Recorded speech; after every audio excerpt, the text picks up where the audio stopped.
नमस्कार। आज यातायात प्रभाग की तरफ से मैं आपको ई चालान संबंधी जो भारत सरकार का एसओपी निर्गत हुआ है और जिसको बिहार सरकार ने अंगीकृत किया है, स्वीकार किया है, उसके बारे में अवगत कराना चाहता हूँ। आप सभी जानते हैं कि ई चालान एक ऐसा माध्यम है जिसके तहत यातायात कानून के प्रवर्तन की प्रक्रिया में पारदर्शिता, दक्षता और जवाबदेही सुनिश्चित की गई है।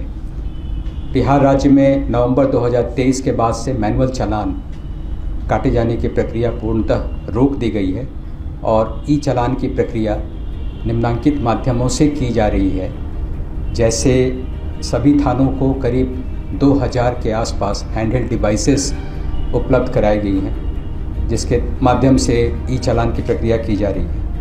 उसी प्रकार 4 स्मार्ट सिटी, जिसमें पटना, मुजफ्फरपुर, भागलपुर और बिहार शरीफ, इससे आप अवगत हैं, वहाँ पर जो ICCC कार्यरत है उसके माध्यम से ई चालान की प्रक्रिया की जा रही है। उसी प्रकार करीब 61 हाईवे पेट्रोल व्हीकल के माध्यम से भी ई चालान की प्रक्रिया नेशनल हाईवेज़ पर की जा रही है। और इसके अलावा राज्य के टोल प्लाज़ा पर ई डिटेक्शन पोर्टल के माध्यम से जो दस्तावेजी त्रुटियां होती हैं उनके माध्यम से उन मामलों में भी ई चालान की प्रक्रिया अपनाई जा रही है।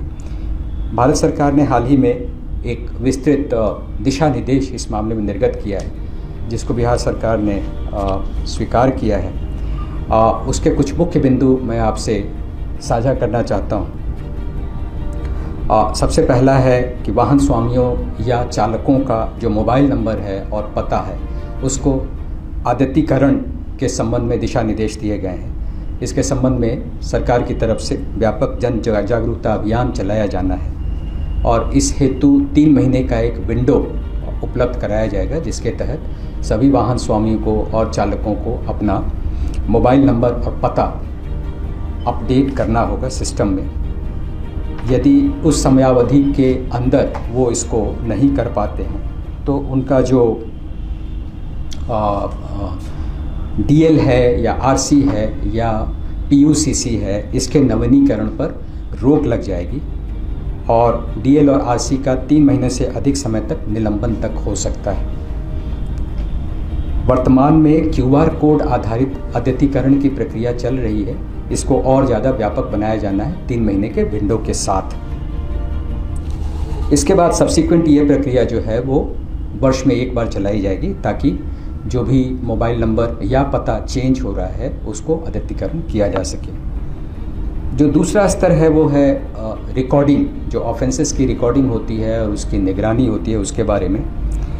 इसमें भी जिला स्तर पर और राज्य स्तर पर एक डैशबोर्ड निर्माण करने का प्रावधान किया गया है और जो हम लोगों ने बड़ी संख्या में बॉडी वॉर्न कैमरा प्रोक्योर किया है, जिसको सभी यातायात कर्मी ऑब्लिक पदाधिकारियों को पहनने की अनिवार्यता होगी और उसके माध्यम से भी साक्ष्य आधारित कार्रवाई की जा सकेगी। BWC यानी बॉडी वॉर्न कैमरा में LPR यानी लाइसेंस प्लेट रिकग्निशन सिस्टम भी लगाए जाने की प्रक्रिया पर काम चल रहा है, ताकि उस कैमरे के माध्यम से भी जो वो अपने शोल्डर पे पहनता है उसके माध्यम से भी चालानिंग की जा सके। तीसरा जो बिंदु है वो है उल्लंघनकर्ता की पहचान और चालान का निर्गमन। इसमें मैंने पहले भी आपसे साझा किया है कि जो यातायात उल्लंघन के विरुद्ध चालान निर्गत हो रहे हैं उसमें ऑफेंसेस का जो डिटेक्शन है वो HSD या अन्य कैमरों के माध्यम से ही हो। कई बार ऐसी शिकायतें मिली हैं कि मोबाइल के माध्यम से वो कैप्चर किया जाता है ऑफेंस और उसको फिर बाद में HSD के माध्यम से चालानिंग की जाती है। इसमें कई बार शिकायतें भी आई हैं और तो इसको ध्यान में रखते हुए इसको पूरी तरह से अवैध घोषित किया गया है कि अपने मोबाइल के माध्यम से वो कभी भी कोई फोटोग्राफिक साक्ष्य इकट्ठा नहीं करेंगे, केवल वो HSD के माध्यम से ही करेंगे या अन्य जो माध्यम मैंने पहले आपको बताया उसके माध्यम से करेंगे, ताकि उसमें 3 स्टैंपिंग यानी लोकेशन की, डेट की और टाइम की स्टैंपिंग क्लियर कट रहे। दूसरा, इलेक्ट्रॉनिक चालान जो है वो पंजीकृत वाहन मालिक के नाम पर ही जारी किया जाएगा।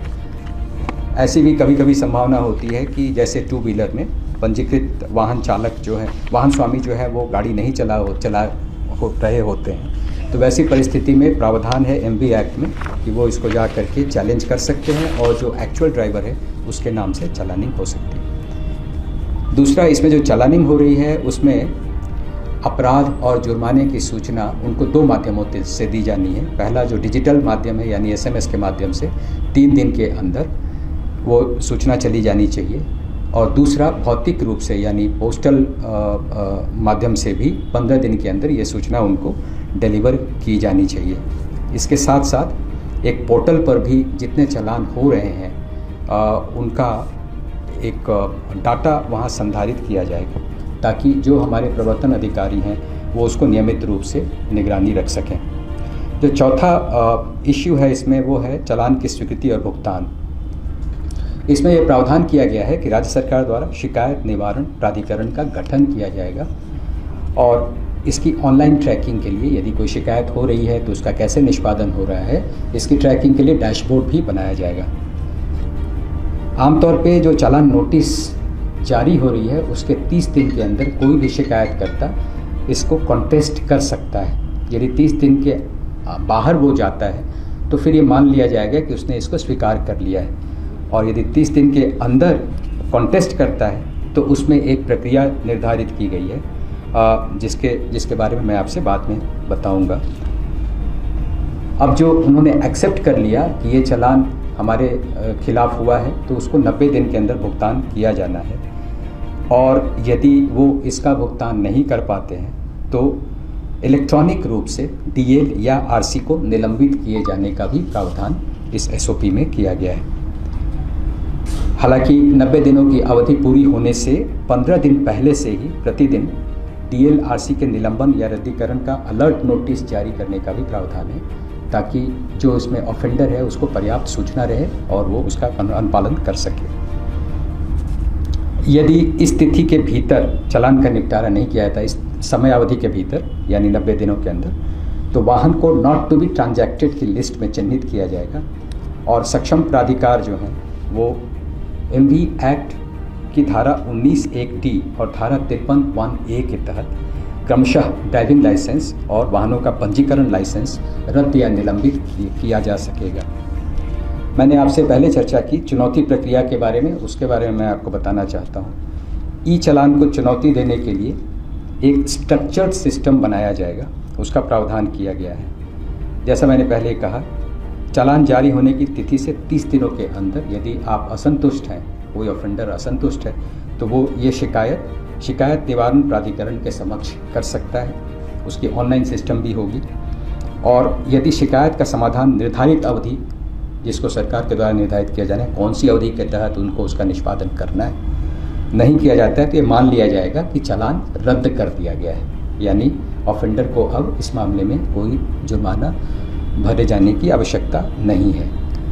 लेकिन यदि शिकायत निवारण प्राधिकरण चालान नोटिस को बरकरार रखता है या चालान राशि कम करता है तो इसका भुगतान भी आदेश प्राप्ति के 15 दिनों के अंदर करना होगा। इसके निर्णय को यदि आप फर्दर चैलेंज करना चाहते हैं तो इसमें चालान राशि का कम से कम 50% राशि सुरक्षा के रूप में जमा करना पड़ेगा, तभी आप आगे इस निर्णय को भी चैलेंज कर सकते हैं। और चालान जारी होने की तिथि से 90 दिन पूरे होने पर या DL RC के निलंबन पश्चात सभी बकाया कंपाउंडर चालान को वर्चुअल कोर्ट में भेजा जाएगा।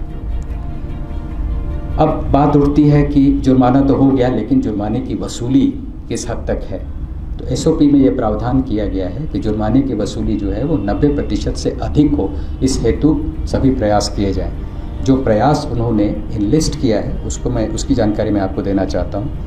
निर्गत चालान की जानकारी वाहन चालक या स्वामी को उनके फ़ोन नंबरों पर लिंक के माध्यम से भेजे जा सकते हैं, और वाहन और सारथी में दिए गए संपर्क नंबर का आधारित अपडेशन, विभिन्न संपर्क बिंदु जैसे वो फास्टैग के माध्यम से आते हैं, सिस्टम से हमारे जुड़ते हैं, या PUCC के माध्यम से हमारे सिस्टम से जुड़ते हैं, तो वहाँ पर भी वो अपने मोबाइल नंबर और जो पता है उसको अपडेट कर सकते हैं। स्वचालित कॉल यानी कॉल सेंटर के माध्यम से उनको कॉल भी किए जाने का प्रावधान है।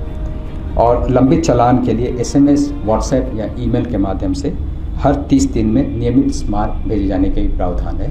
तो हमें उम्मीद है कि इन सब प्रक्रियाओं से जो मानक संचालन प्रक्रिया है जिसके बारे में मैंने आपसे चर्चा की, इसमें इलेक्ट्रॉनिक निगरानी और जो हमारा इन्फोर्समेंट है उसका प्रभावी कार्यान्वयन हो सकेगा, जिसका मुख्य उद्देश्य निष्पक्ष और जो दक्ष माध्यम से इसको यातायात नियमों का अनुपालन सुनिश्चित करना है, ताकि सड़क सुरक्षा जो है वो बेहतर हो और सड़क पर जो यातायात है वो सुगम हो। Thank you.